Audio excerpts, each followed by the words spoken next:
At that moment, I heard a scream that would change my life forever.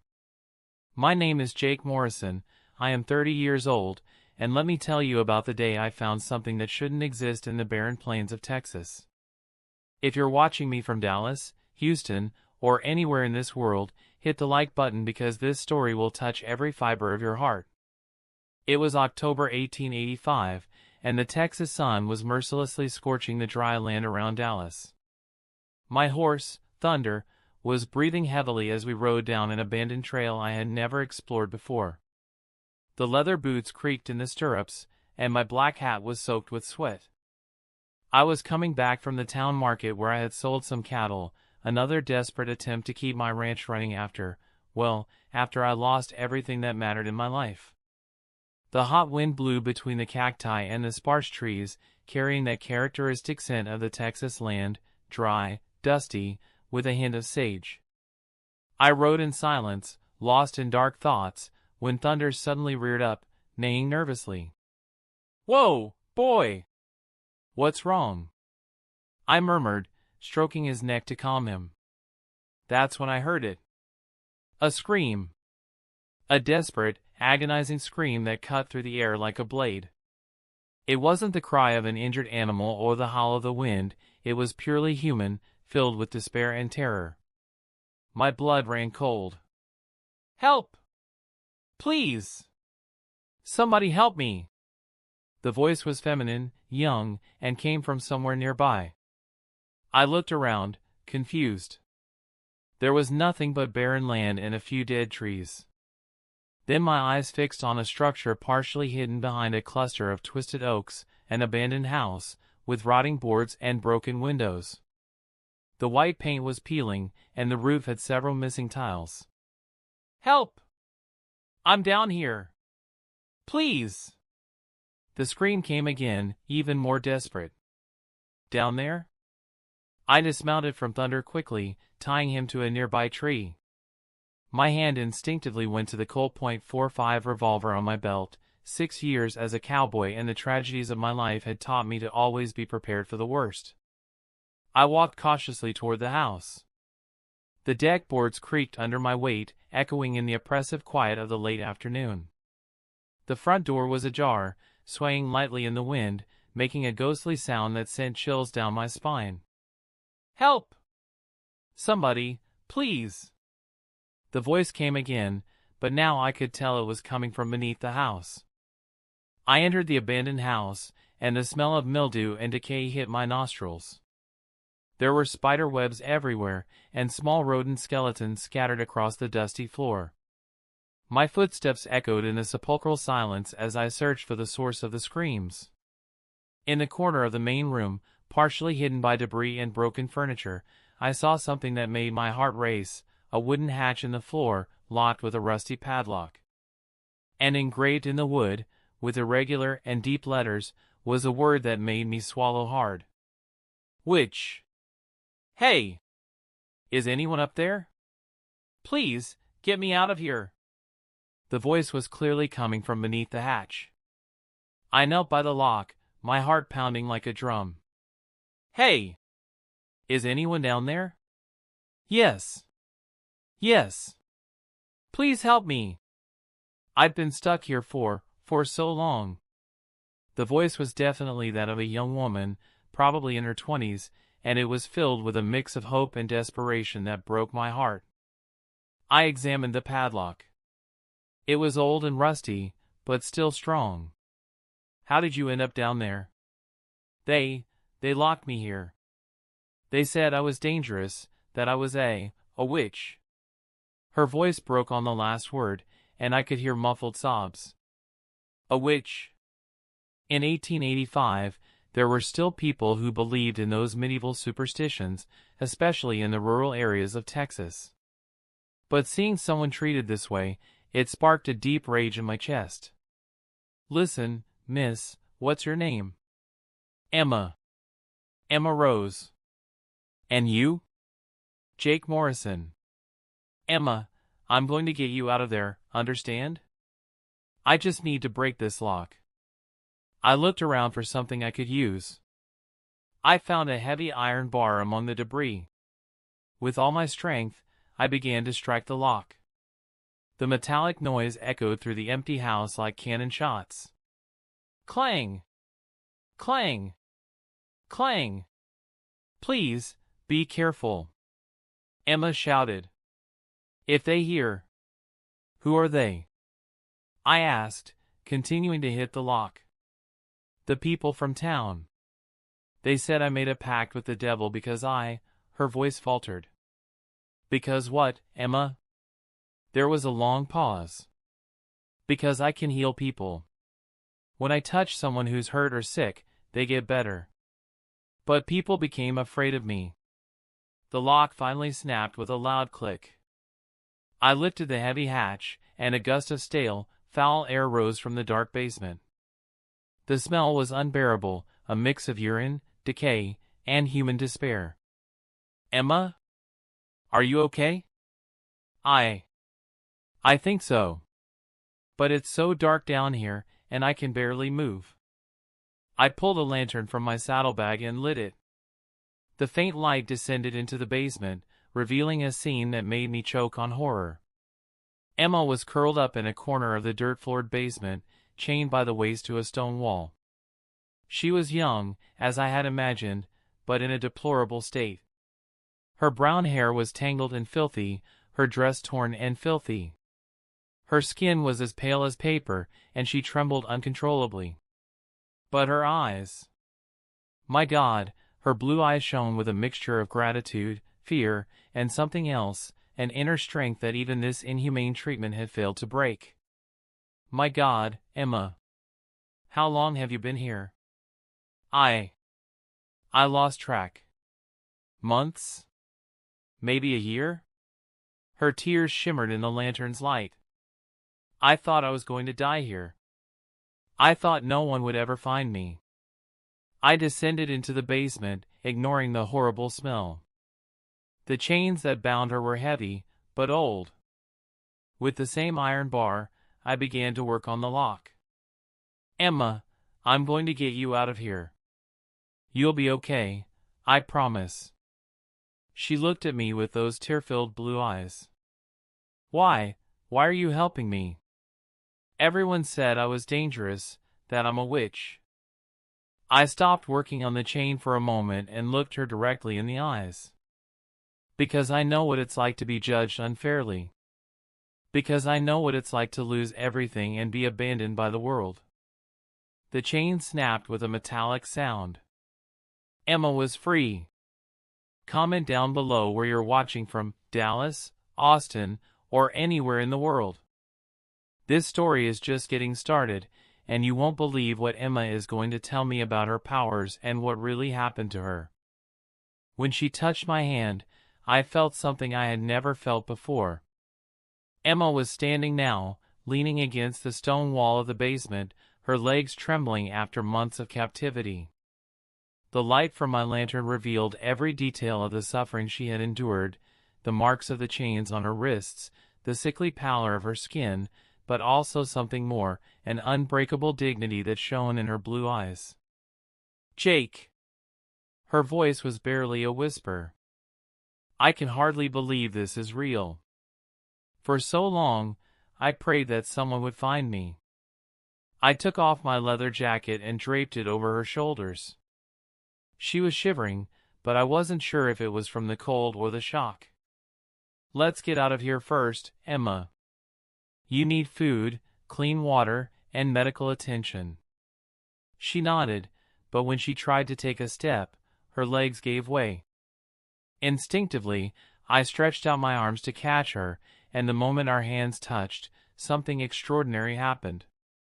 A wave of warmth coursed through my arm, not physical warmth, but something deeper, as if vital energy was flowing between us. For a brief moment, I felt a peace I hadn't experienced in years, since before I lost Sarah. Emma looked into my eyes, surprised. You felt that too, didn't you? What was that? She lowered her eyes, embarrassed. It's what they call a curse. That's why I'm here. I helped her climb the steep stairs leading out of the basement. Each step was a struggle for her, but she refused to complain. When we finally left the abandoned house, the sun was setting, painting the Texas sky orange and red, colors that contrasted dramatically with Emma's pallor. Thunder neighed softly when he saw us. I helped Emma sit on a nearby rock and offered her my water flask. She drank eagerly, as though she hadn't seen clean water in centuries. "Emma," I said, kneeling beside her, "tell me what happened." "From the beginning." She was silent for a long moment, gazing at the horizon where the sun disappeared behind the barren hills. When she finally spoke, her voice carried a deep sadness that echoed my own pain. "I grew up on a small farm about 20 miles north of Dallas.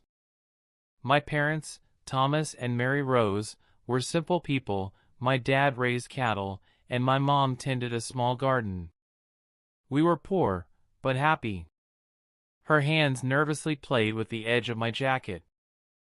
"I was an only child, and my parents loved me more than life itself." The night wind began to blow, bringing the scent of sage and the distant sound of coyotes. Emma continued her story, and I could see the tears welling in her eyes. "When I was 16, our neighbor, Mrs. Patterson, fell gravely ill. She had a high fever that the doctors in Dallas couldn't cure.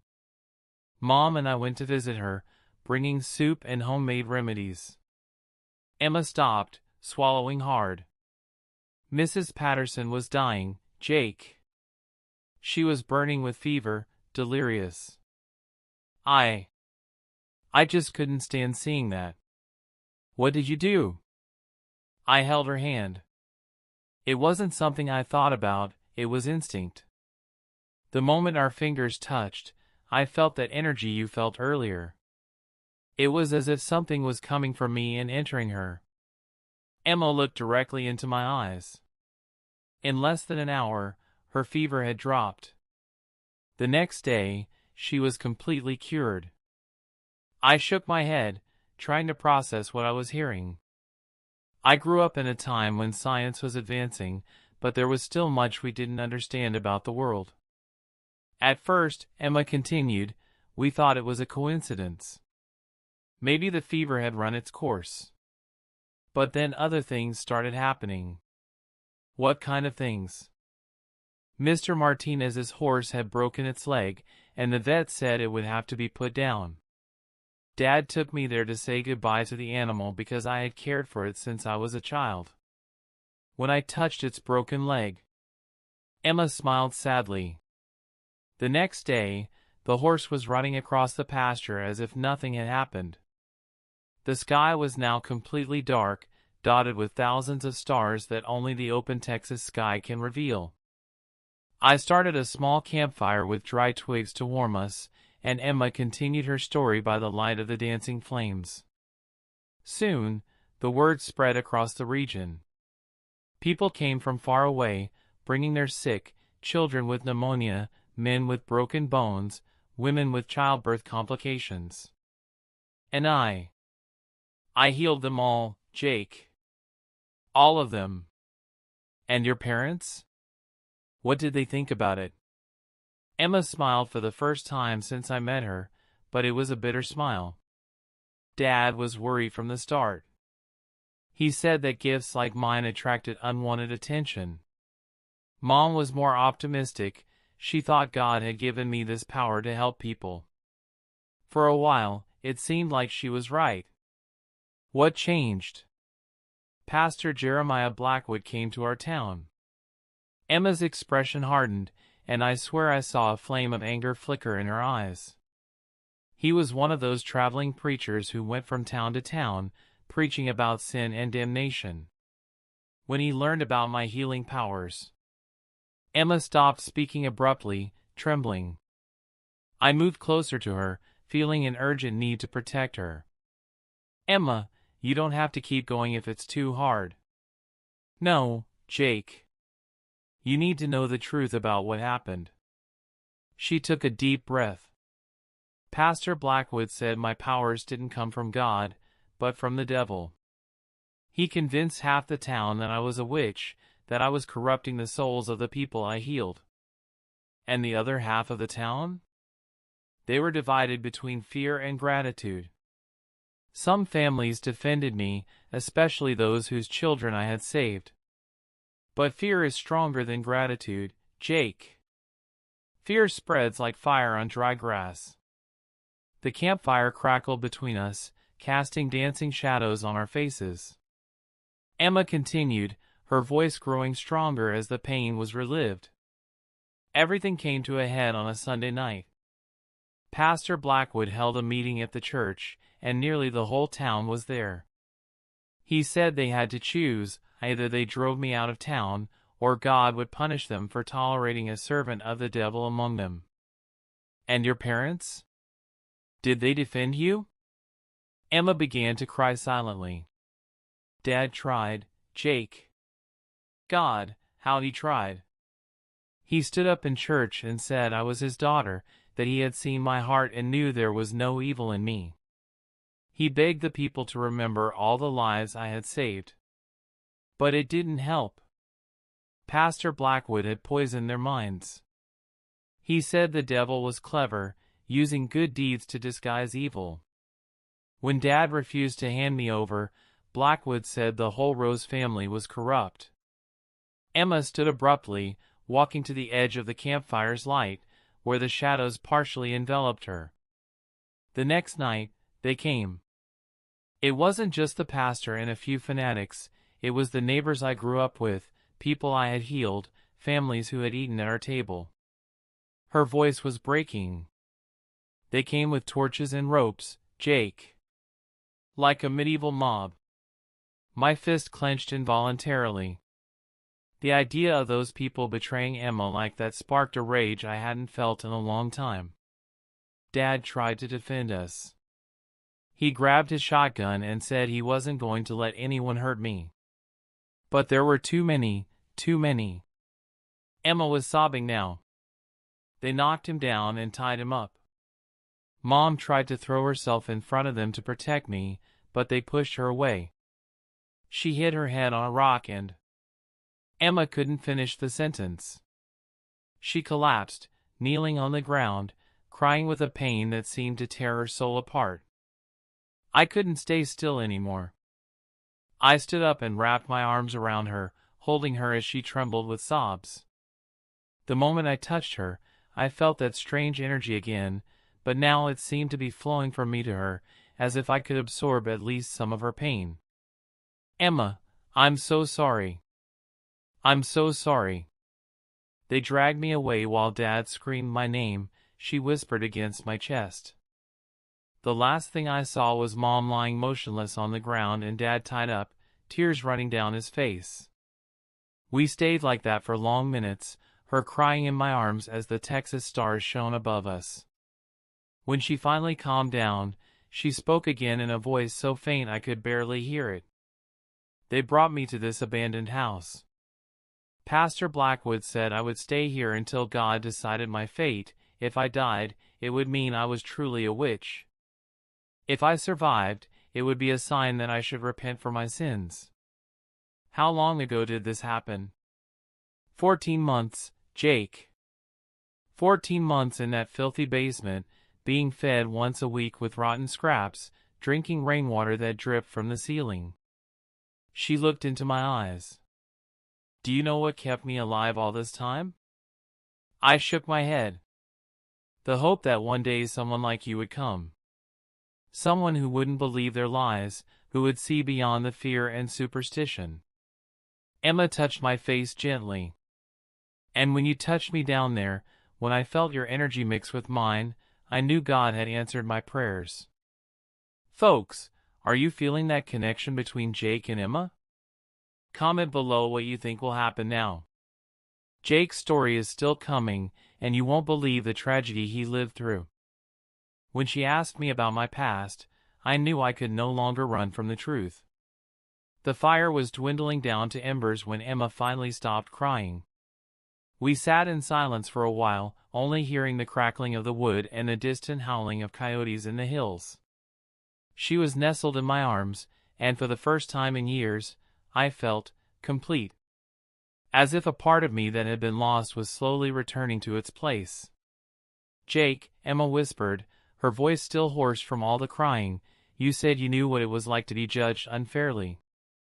That you knew what it was like to lose everything." My body stiffened involuntarily. For 2 years, I had avoided talking about Sarah, about what happened on that terrible day. But there was something in Emma, maybe her own vulnerability, maybe that strange connection I felt when I touched her, that made me want to open my heart.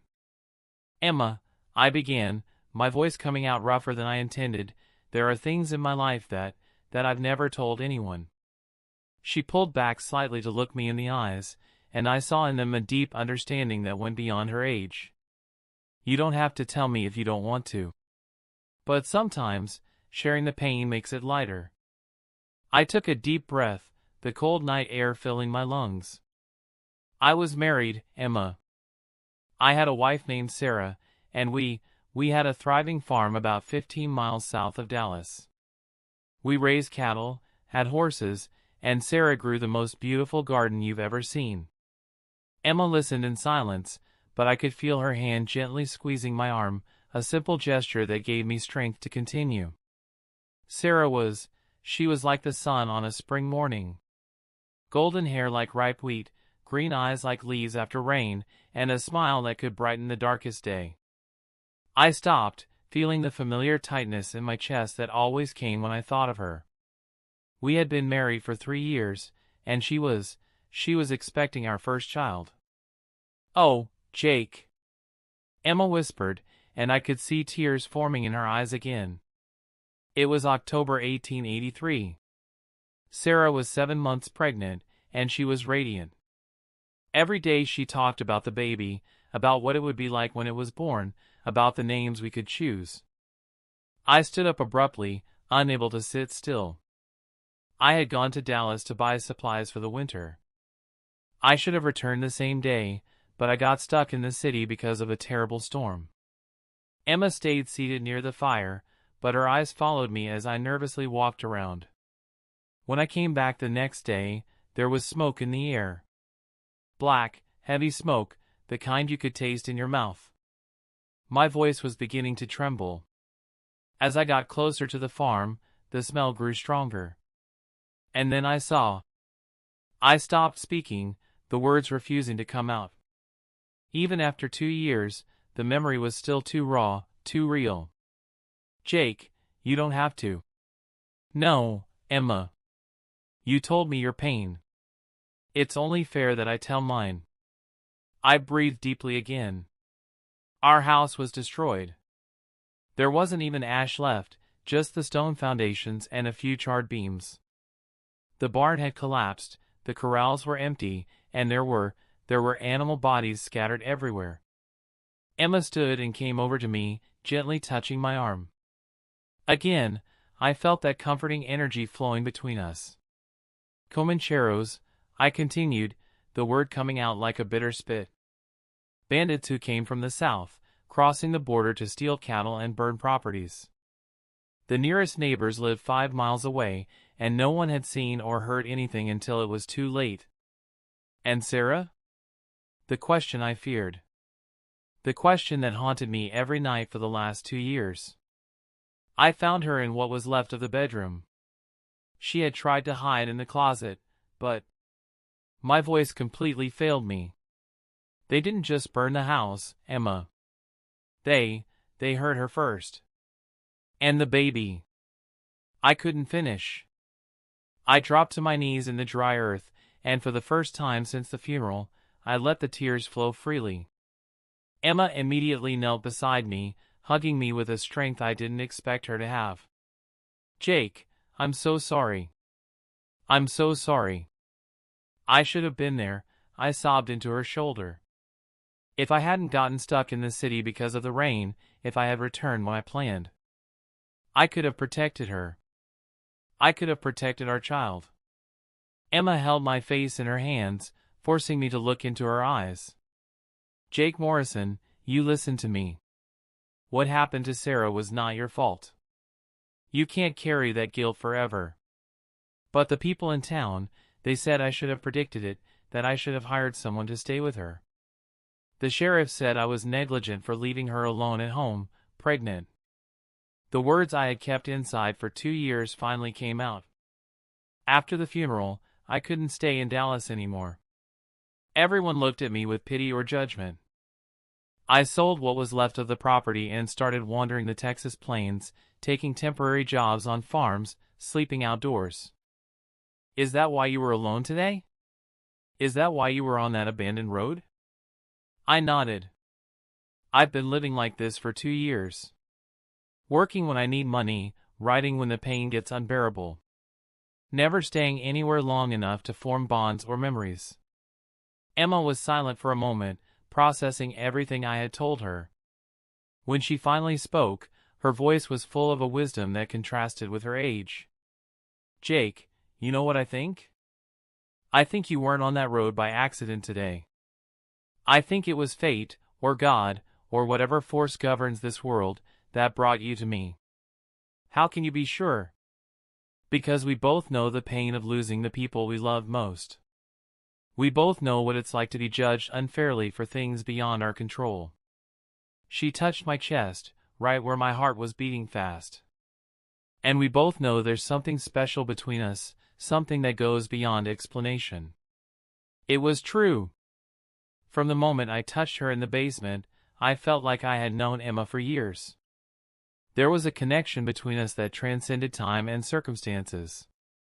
Emma, I don't know if I'm capable of loving again. I don't know if I can risk my heart once more. She smiled, the first genuine smile I'd seen on her face. Jake, I'm not asking you to love me. Not yet. I'm just asking you not to run this time. To stay and see what might happen between us. The fire had dwindled to weak embers, but the full moon illuminated our faces. Emma continued speaking, her voice growing stronger. You know what kept me sane during all those months in the basement?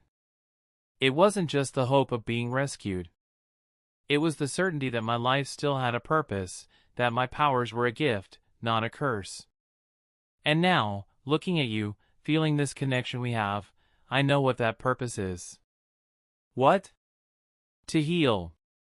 Not just sick bodies, but broken hearts. Lost souls. People like you, who carry guilt and pain they don't deserve to carry. Emma took my hand, and again I felt that warm energy flowing between us. Jake, when I touch you, I don't just feel your pain, I also feel your goodness, your strength, your potential to love again. You're a good man who's been through terrible things, just like me. I looked at her, this young woman who had survived months of torture and unjust imprisonment, who had lost everything, but still managed to see goodness in the world. Still able to offer hope to a broken man like me. Emma, what are you suggesting? I'm suggesting that we don't have to face our pain alone. I'm suggesting that maybe, together, we can find a path to healing. She leaned closer, and I could feel her warm breath against my face. But first, there's something we need to do. What? Her eyes hardened, and for the first time, I saw a flash of fierce determination that made me realize Emma Rose was much stronger than she appeared. We need to go back to Dallas, Jake. We need to confront the people who did this to me. I need to know if my parents are still alive. And Pastor Blackwood, he needs to answer for what he did. My blood boiled just thinking about that man. Emma, this could be dangerous. If we go back there. Jake, you said you knew what it was like to be judged unfairly. Then you must understand why I need to do this. I can't start a new life until the old one is settled. She squeezed my hand tighter. And I can't do this alone. I need someone who believes in me, who will defend me when no one else will. I looked at that extraordinary woman, broken, but not defeated, wounded, but not bitter, betrayed, but still able to trust. At that moment, I knew I would do anything for her. Then we'll go back to Dallas, I said, my voice firm for the first time in 2 years. We'll find out the truth about your parents. And we'll make Pastor Blackwood pay for what he did to you. Emma smiled, and this time it was a smile of triumph. "Thank you, Jake. Thank you for believing in me." As the embers finally died out and the Texas night enveloped us completely, I knew my life had changed forever. I was no longer just Jake Morrison, the widowed, lost cowboy. Now I was the protector of Emma Rose, and maybe, just maybe, she could be my salvation too. Folks, are you feeling that chemistry between them? Jake finally opened up, and now they're going to face the past together. Comment below what you think will happen when they return to Dallas. Are Emma's parents still alive? What would you do with Pastor Blackwood? When we entered the town, everyone stopped to look at us, and this time, Emma wasn't afraid.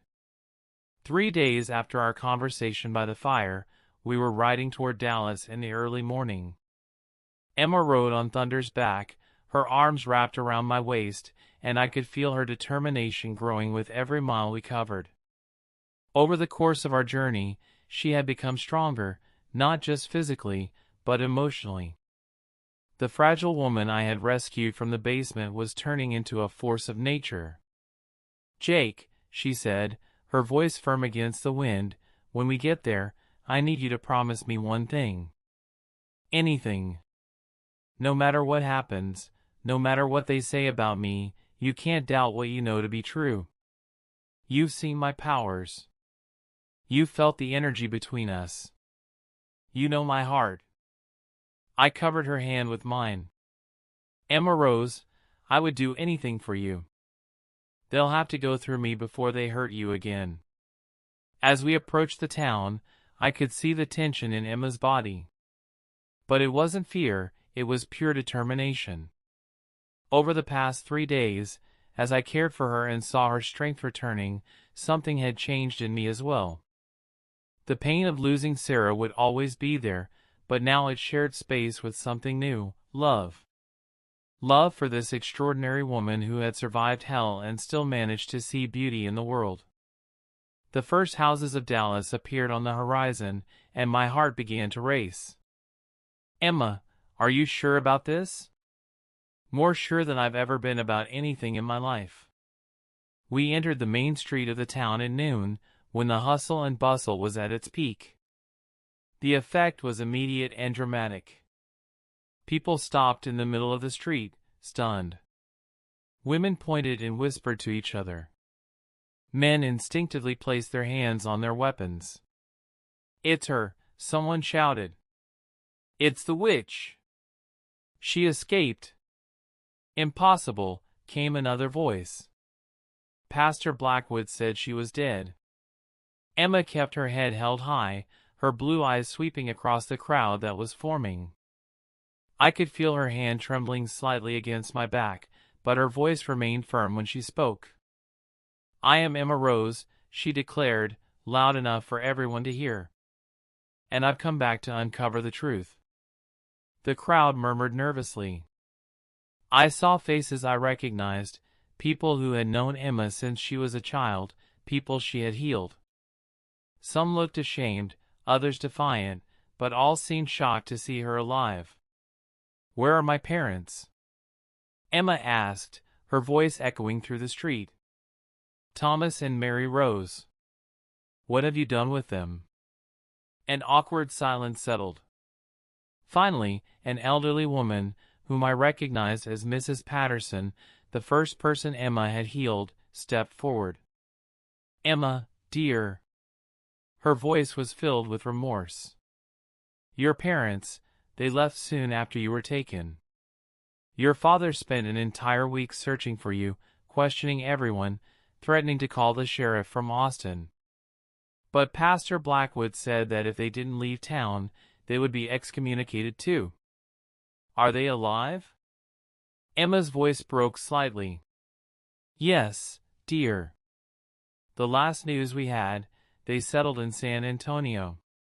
Your father is working on a farm there." I felt Emma collapse with relief against my back. Her parents were alive. There was hope of reuniting. "And where," Emma asked, her voice gaining strength again, "is Pastor Jeremiah Blackwood?"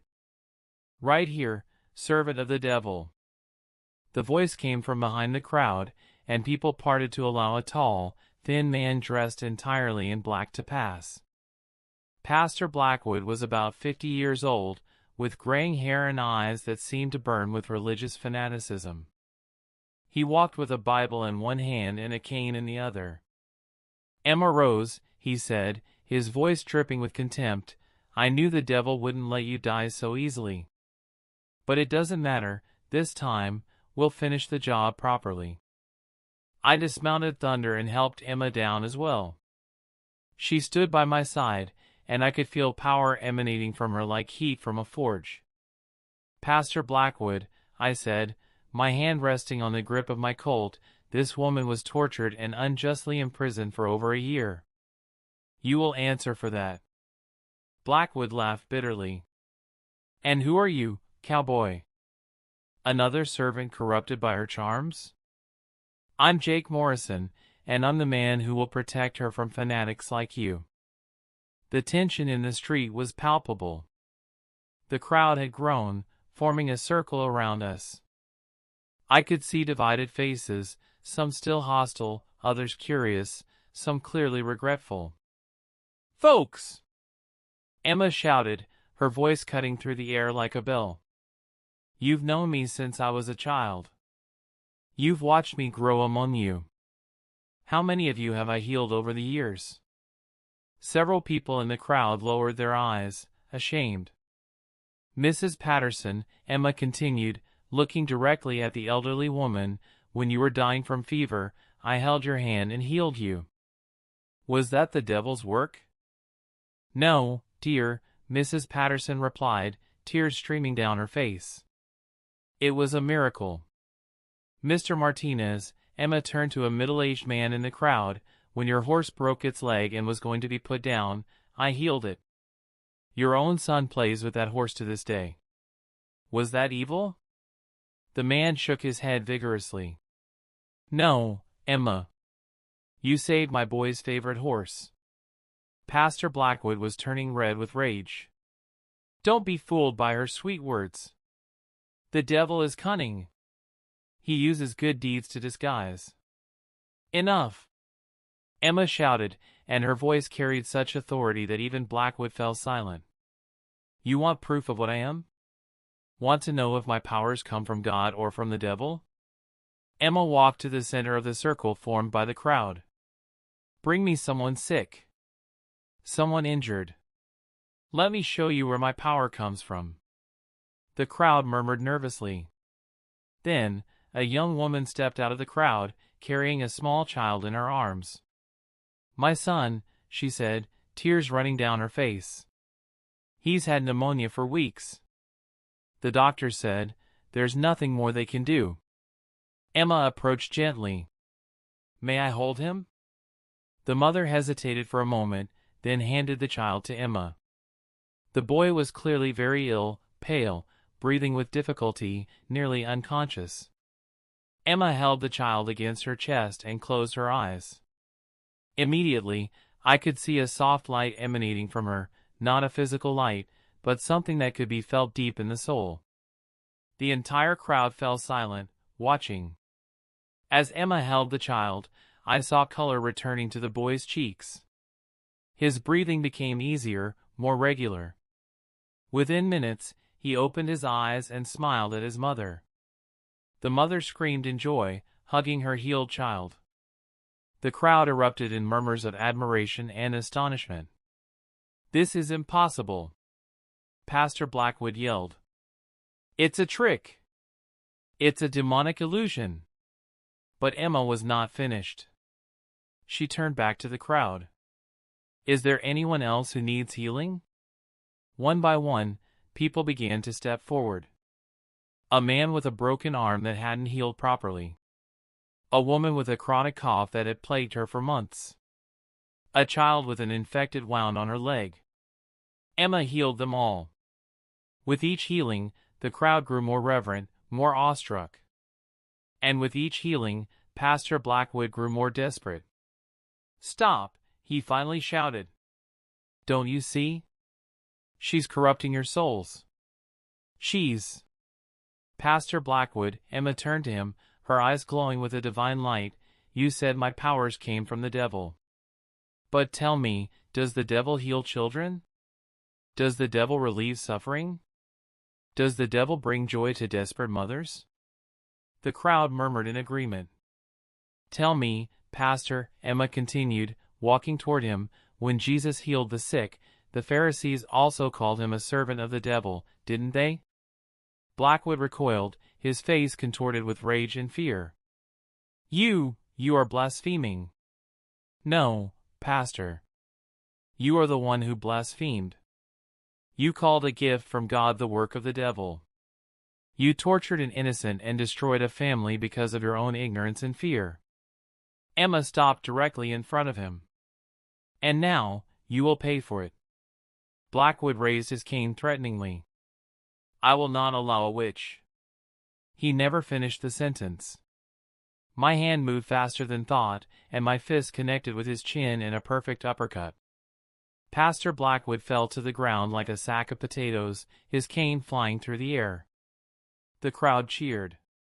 Sheriff Thompson! I shouted, spotting the lawman at the edge of the crowd. This man is guilty of kidnapping, torture, and unlawful imprisonment. I have proof of what he did to Emma Rose.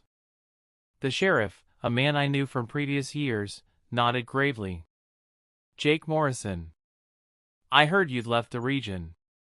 I came back to get justice, Sheriff.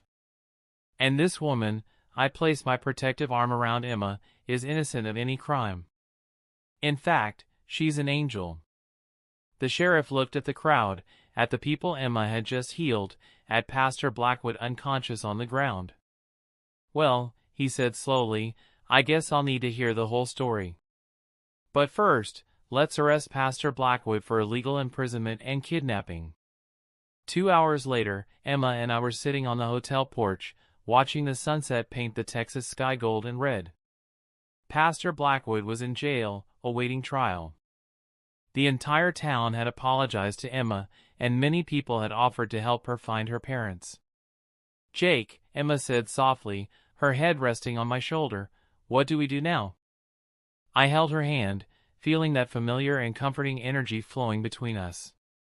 Well, first, let's go to San Antonio to find your parents. After that. I paused, gathering my courage. Emma, I know it's still early, but in these last few days, I realized something. What? That Sarah will always be a part of my heart, but there's room for more love there.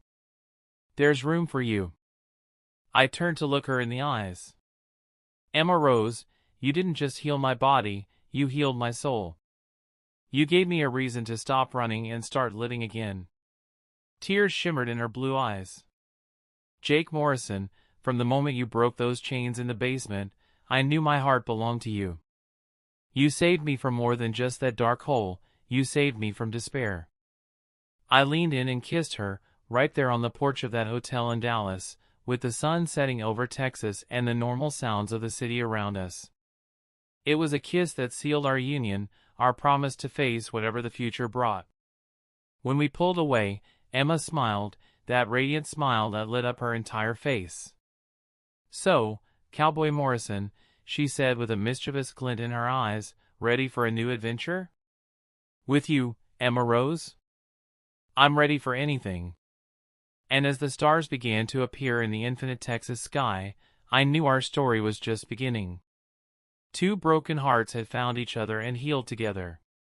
2 lost souls had found their way back home.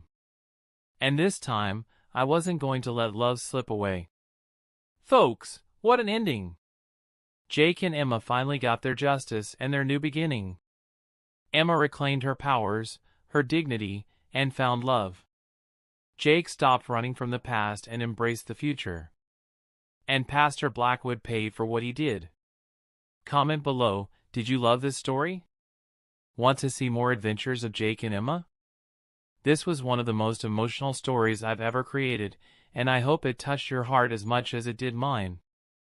Thank you for following this incredible journey through the Texas Old West.